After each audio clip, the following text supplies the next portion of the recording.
ఇక ఎప్పుడెప్పుడు అని ఎదురు చూస్తున్నటువంటి తెలంగాణ రాష్ట్ర బడ్జెట్ ఈరోజు ఆవిష్కృతమైంది.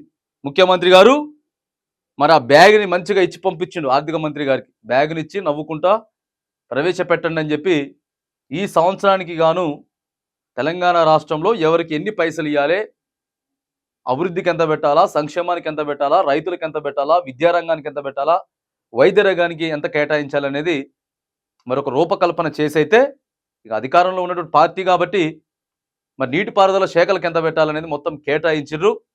ఎవరెవరికి ఎంత కేటాయించారనేది బడ్జెట్‌లో ఒకసారి మనం చూద్దాం. రెవెన్యూ వ్యయం 2,20,945 కోట్లు. మూలధన వ్యయం 33,487 కోట్లు. సాగునీటి పారుదల శాఖకు 26,000 కోట్లు. సంక్షేమానికి 40,000 కోట్లు. రోడ్లు భవనాలకు 5,790 కోట్లు. హోంశాఖకు 9,564 కోట్లు. అంటే పోలీస్ డిపార్ట్మెంట్ మొత్తానికి సంబంధించినటువంటిది ఇక ఆ పైసలు.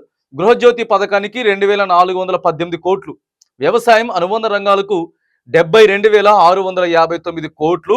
మొత్తం వ్యవసాయానికి సంబంధించినవి అనమాట. ఇక రైతు భరోసా కానీ, లేకపోతే రైతు రుణమాఫీ కానీ, రైతులకు సంబంధించినటువంటి అంశాలు. హార్టికల్చర్కు 737 కోట్లు.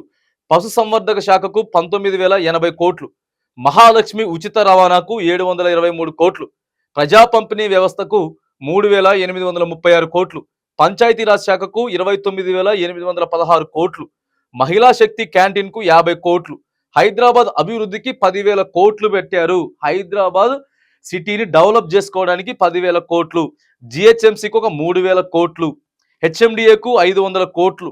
మెట్రో వాటర్కు 3,385 కోట్లు. హైడ్రాకు 200 కోట్లు. ఎయిర్పోర్ట్ మెట్రోకు 100 కోట్లు. ఓఆర్ఆర్కు 200 కోట్లు. అంటే ట్రిపుల్ ఆర్ ఏదైతే రింగ్ రోడ్డు ఉందో రింగ్ రోడ్డుకు 200 కోట్లు. హైదరాబాద్ మెట్రోకు 500 కోట్లు. ఓల్డ్ సిటీ మెట్రోకు 500 కోట్లు. మూసీ అభివృద్ధికి 1,500 కోట్లు పెట్టారు. మూసీని ప్రక్షాళన చేస్తాం, అభివృద్ధి చేస్తాం, దాన్ని సుందరీకరిస్తాం అని చెప్పి రేవంత్ రెడ్డి చెప్పినట్టుగానే దానికి ఒక 1,500 కోట్లు కేటాయించారు.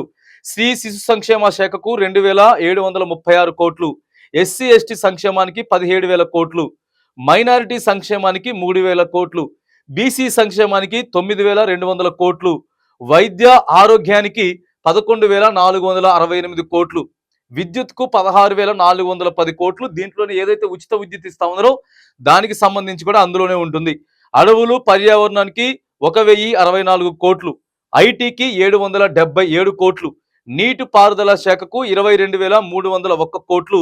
ఇక విద్యారంగానికి వచ్చేసేసి 21,291 కోట్లు కేటాయించారు. భూమి లేని నిరుపేద రైతు కూలీలకు సంవత్సరానికి 12,000 రూపాయలు అందించే బృహత్తర కార్యక్రమాన్ని కూడా ఈ త్వరలోనే ప్రారంభించబోతున్నట్టు ఇక బట్టి విక్రమార్క చెప్పినట్టు మనకి క్లియర్ గా కనపడతా ఉన్నది. మొత్తం కలిపితే 2,91,000 కోట్లని ఈరోజు ఆర్థిక మంత్రి బట్టి విక్రమార్క గారు తెలంగాణ ప్రజలను ఉద్దేశించి, తెలంగాణ జాతిని ఉద్దేశించి మాట్లాడుతూ ఇవాళ ఇంత బడ్జెట్ కూడా ప్రవేశపెట్టడం మనం చూస్తా ఉన్నాం.